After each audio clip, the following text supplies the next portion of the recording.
Pada waktu itu, Abia, anak Yerobeam, jatuh sakit. Lalu Yerobeam berkata kepada istrinya, "Berkemaslah, menyamarlah, supaya jangan diketahui orang bahwa engkau istri Yerobeam, dan pergilah ke Silo. Bukankah di sana tinggal Nabi Ahia? Dialah yang telah mengatakan tentang aku, bahwa aku akan menjadi raja atas bangsa ini. Bawalah 10 roti, kue kismis, dan sebuli-buli air madu, dan pergilah kepadanya. Dia akan memberitahukan kepadamu apa yang akan terjadi dengan anak ini." Istri Yerobeam berbuat demikian. Ia berkemas, pergi ke Silo dan masuk ke rumah Ahia.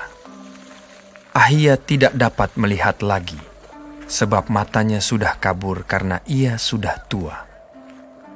Tetapi Tuhan telah berfirman kepada Ahia, bahwasanya istri Yerobeam datang untuk menanyakan kepadamu perihal anaknya, sebab anak itu sedang sakit.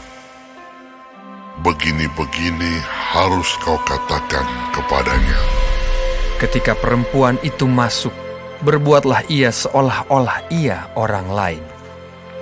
Tetapi segera sesudah Ahia mendengar bunyi langkah perempuan itu, sementara melangkah masuk pintu, berkatalah ia, "Masuklah, hai istri Yerobeam.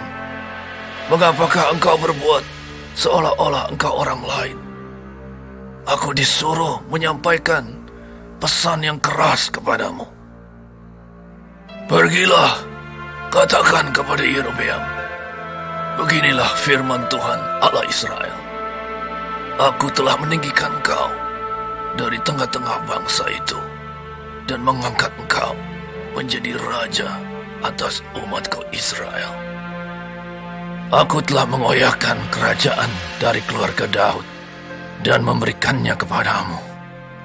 Tetapi engkau tidak seperti hambaku Daud, yang tetap mentaati segala perintahku dan mengikuti aku dengan segenap hatinya, dan hanya melakukan apa yang benar di mataku.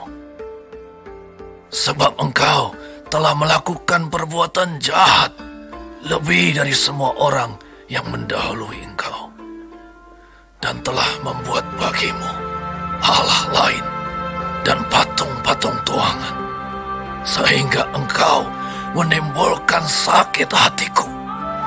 Bahkan engkau telah membelakangi aku. Maka aku akan mendatangkan malapetaka kepada keluarga Yerobeam. Aku akan melenyapkan daripada Yerobeam setiap orang laki-laki, baik yang tinggi maupun yang rendah kedudukannya di Israel. Aku akan menyapu keluarga Yerobeam seperti orang menyapu tai sampai habis. Setiap orang daripada Yerobeam yang mati di kota akan dimakan anjing, dan yang mati di padang akan dimakan burung yang di udara. Sebab Tuhan telah mengatakannya. Tetapi bangunlah dan pulang ke rumahmu pada saat kakimu melangkah masuk ke kota. Anak itu akan mati. Seluruh Israel akan meratapi dia, sebab Israel akan meratapi dia dan menguburkan dia, sebab hanya dialah daripada keluarga Yerobeam yang akan mendapat kubur. Sebab di antara keluarga Yerobeam hanya padanyalah terdapat sesuatu yang baik di mata Tuhan Allah Israel. Dan Tuhan akan membangkitkan baginya seorang raja atas Israel yang akan melenyapkan keluarga Yerobeam seperti kenyataan sekarang ini. Kemudian Tuhan akan menghajar orang Israel sehingga tergoyah-goyah seperti gelagah di air, dan ia akan menyentakkan mereka daripada tanah yang baik ini yang telah diberikannya kepada nenek moyang mereka. Ia akan menyerahkan mereka ke seberang sungai Efrat sana, oleh karena mereka telah membuat tiang-tiang berhala mereka, dan dengan demikian menyakiti hati Tuhan. Ia akan lepas tangan terhadap orang Israel oleh karena dosa-dosa yang telah dilakukan Yerobeam dan yang mengakibatkan orang Israel berdosa pula.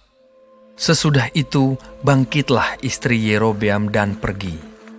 Lalu sampailah ia ke Tirza. Pada saat ia masuk melangkahi ambang pintu rumah, matilah anak itu. Mereka menguburkannya, dan seluruh Israel meratapi dia sesuai dengan firman Tuhan yang diucapkannya dengan perantaraan hambanya, Nabi Ahia. Selebihnya dari riwayat Yerobeam, bagaimana ia berperang dan bagaimana ia memerintah, sesungguhnya semuanya itu tertulis dalam kitab sejarah raja-raja Israel. Lamanya Yerobeam memerintah ada 22 tahun. Kemudian ia mendapat perhentian bersama-sama dengan nenek moyangnya. Maka anaknya menjadi raja menggantikan dia. Adapun Rehabeam, anak Salomo, ia memerintah di Yehuda. Rehabeam berumur 41 tahun pada waktu ia menjadi raja. Dan 17 tahun lamanya ia memerintah di Yerusalem, kota yang dipilih Tuhan dari antara segala suku Israel untuk membuat namanya tinggal di sana. Nama ibunya ialah Naamah, seorang perempuan Amon. Tetapi orang Yehuda melakukan apa yang jahat di mata Tuhan, dan mereka menimbulkan cemburunya dengan dosa yang diperbuat mereka, lebih daripada segala yang dilakukan nenek moyang mereka.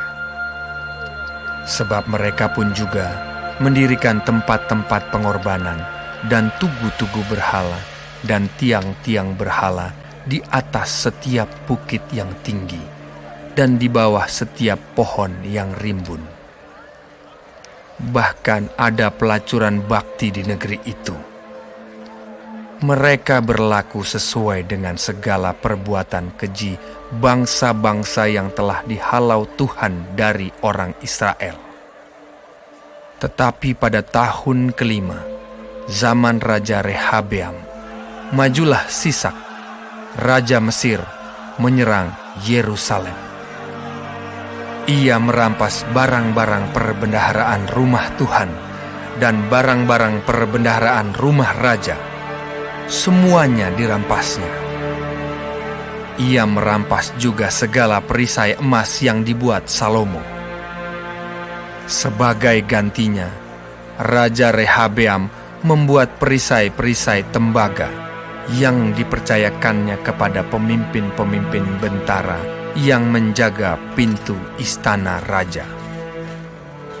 Setiap kali raja masuk ke rumah Tuhan, bentara-bentara membawa masuk perisai-perisai itu, dan mereka pula yang mengembalikannya ke kamar jaga para bentara.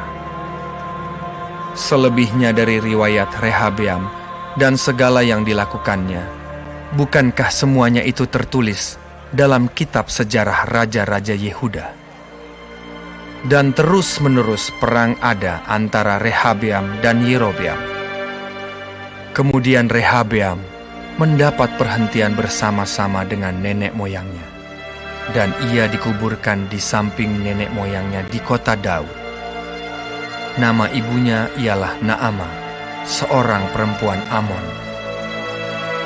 Maka Abiam, anaknya, menjadi raja, menggantikan dia.